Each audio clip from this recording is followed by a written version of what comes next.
So what's your name? Macy. I'm 3. What animals do you like? Leghorn. A unicorn? And what else? Giraffe.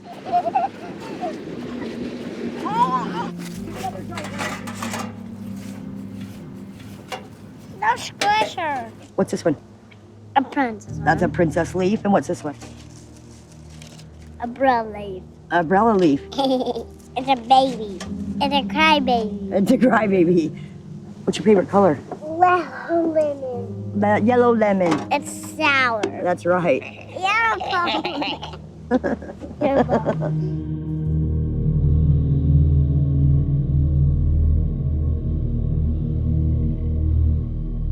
Growing up, I always told myself I always wanted to be a mom. I graduated high school with 2 kids, actually. Yes.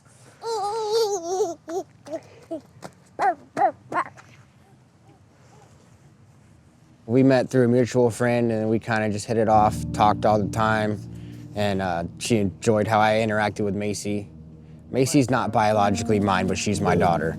My first job was McDonald's, and then I moved to Des Moines and worked at like the Hy-Vee grocery stores, and been a manager at Pizza Hut, Casey's. I've worked a lot of places. We both can work. She would just have to go get her social, and I'd have to go get my ID and my social.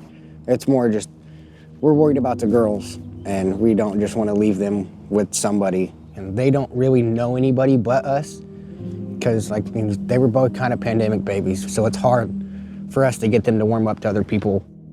We've had money, but it goes towards the kids, right? Like right away. You know, kids need something, we get it.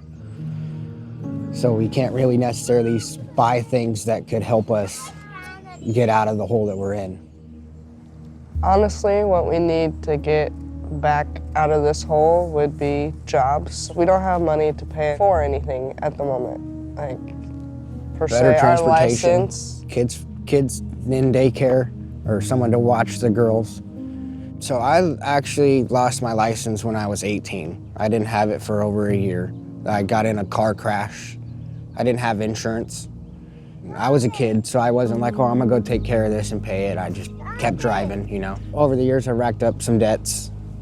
I got a lot of traffic tickets, and I'm probably, last time I checked, it was like $9,800 from getting my license. And that's actually really hard for me to get a job, because some places you have to drive for, like auto part stores and stuff like that, stuff I'm good at, that I can't work there because I don't have a license. Let's get your coat on, okay? I love you. We were living with her mom in a trailer. Her mom actually was able to help us get into an apartment. The landlord was a slumlord. We asked him to fix multiple things that needed fixed. You know, like we lived on the top floor, so like the stairs going outside were kind of broken and stuff, and we didn't want our kids to get hurt, so we asked him to fix them. And the shower didn't work, so we asked him to fix that. He said we complained too much and actually wanted us to move out, and then wouldn't take our payment. Gave us an eviction notice, and then he was like, well, I'll take the eviction notice, we won't go to court, and I'll just give you $350 if you move out. And then we ended up down here. My hands are dirty. My hands are dirty. One of our first nights out here, we stayed up there. We were trying to sleep, and people were coming with their flashlights, shining it in the car. It's hard for us to get sleep because there's, you know, gunshots, there's people driving through here. The train, they don't have a bed, they don't have a home, something stable. Sometimes at night they don't want to go to sleep because I feel like they're worried too, so it's hard to get them down. They can sense everything too. My biggest worry since we've lost permanent housing would be losing my kids. That's my biggest worry, is DHS coming down here and just taking my kids from me. And that's what I live with every day. It eats at me, like he said. DHS was called, but it wasn't like an investigation. Since we've been down here, the cops, I mean, they've been down here at least 15 times. They come down because people call, said that we had the kids down here, obviously. So they come down, do a welfare check. They said that it's not illegal to be down on your luck. It happens. He said we just gotta make sure we have food, we have water. They're not malnourished, they're taken care of. We found out about Joppa. They would come down and bring food every Sunday. They'd bring essentials, batteries, clothes, blankets, food. And first person we actually met was Sean through Joppa.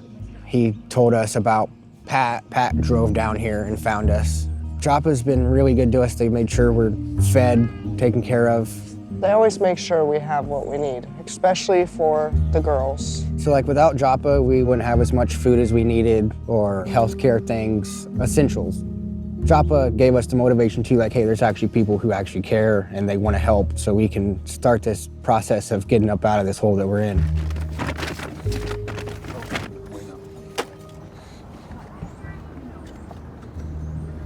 We feel like we could have done more, you know, to prevent us from being down here. Some people don't look at it as we're just down on our luck. It's like, oh, they choose to be down here.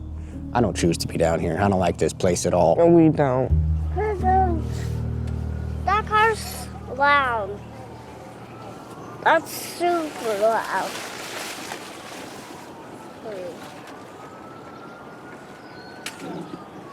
I have more chocolate milk. My dad was a Marine. He fought in Desert Storm, the Persian Gulf War. And he was only 36 years old. My mom went to let the dogs out in the middle of the night and found him face first in the living room floor. He was on life support for like a week, and he wasn't progressing, so they just pulled the plug. And so yeah, there's still natural causes. We don't know how he died.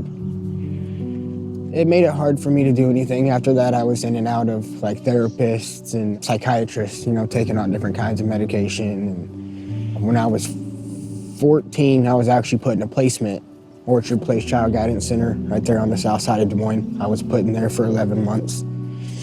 Just because I had anger and depression and anxiety, I couldn't control myself. I mean, it's trauma. You know, I've had some childhood trauma just because like I didn't have the right role model there to tell me, hey, this is what not to do, this is what to do, you know.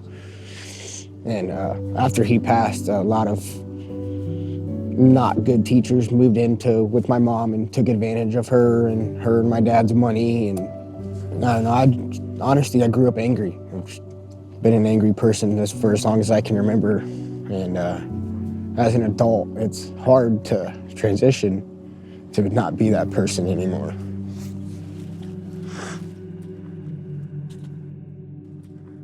And then I lost my mom. It kind of hit home, you know, because that was all I had.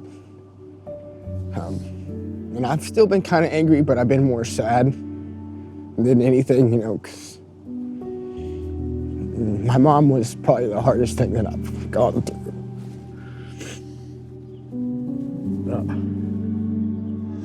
And I've just been kind of unmotivated, down on myself.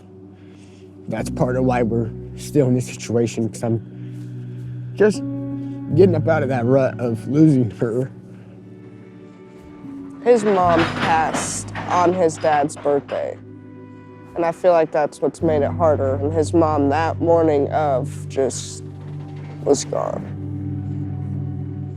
We can only take so much. For the longest, I was upset with myself because I didn't get to say goodbye to my dad. It just happened. So I thought it was my fault. And I feel like that kind of helped make me who I was. You know, an angry person, didn't really care, slacked off. You know, and now I got these kids, and I'm trying to do whatever I can to pull myself up out of that hole.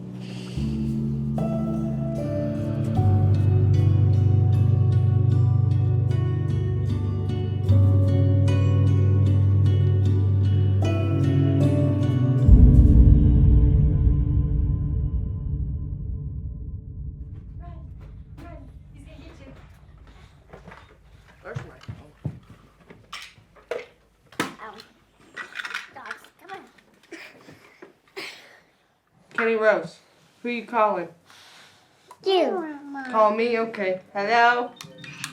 Hello? What are you doing? Joppa called us and said that we got approved for a family shelter. Pat came the next morning, picked us up, took us to the family shelter.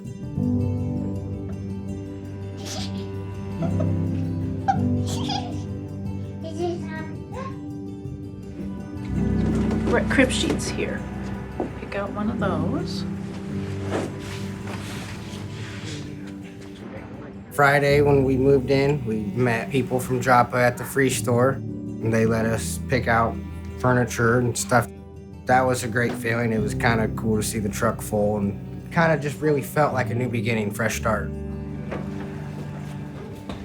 A week after we moved in, we had Kennedy's second birthday party.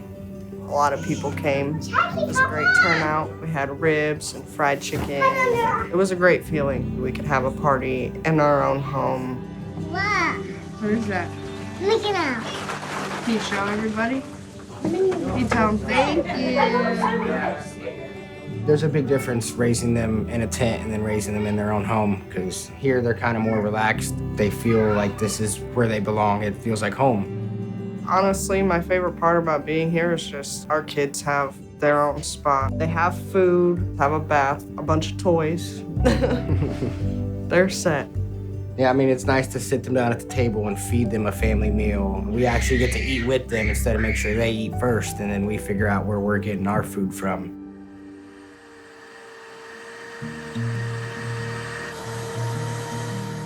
Doug Klein, the owner of American Dream Machines, went to the annual Joppa fundraiser, and they played the Johnny and Lexi video, and it struck a chord with him. I met them when Doug set up interviews. Johnny was first. We hired him in our detail department. When we first get cars in, we are looking to clean them all up, make them look good. He'll clean the carpets, clean the upholstery. Earlier this morning, he was using steel wool on seatbelt buckles to make them look shiny. He does a lot of different things that are gonna make that car look great. Detailing cars at ADM, it's honestly a really good part of my day. We get them photo ready, and it makes me feel good when people come in and look at them like, wow, that's a nice car. Add a column here. I'll let you do that. American Dream Machines, this is Lexi. How may I help you? Lexi is an administrative assistant. She works in the office. She greets the customers who are walking in. She also is the first to answer the phone and gives the first impression of American Dream Machines. I find her to be very intelligent, hardworking, and wants to support herself and her family. And I admire that.